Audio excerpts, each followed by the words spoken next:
Video हा खास तुमच्यासाठी। आजची आपली रेसिपी आहे पावट्याची आमटी। आज आपल्यासाठी लागणारे साहित्य बघा। पावटा भाजून घेतलेला आहे, एक टोमॅटो चिरला आहे आणि काळं वाटण वाटून घेतलंय, थोडी कोथिंबीर घेतली, फोडणीसाठी तेल लागणार आहे। पण तेल तापलेलं आहे, त्यात आता वाटण घालू।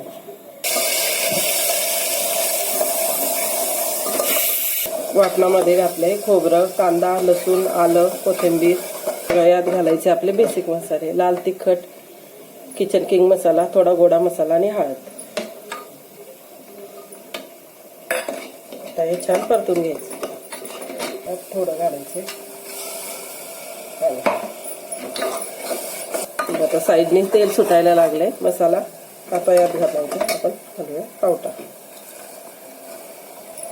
पावट्याचे दाणे छान परतून घेत गरम पाणी घालायचं, गार पाणी घालायचं, चवीप्रमाणे मीठ घाला। याला नेहमीप्रमाणे 3 शिट्ट्या काढून घ्यायच्या।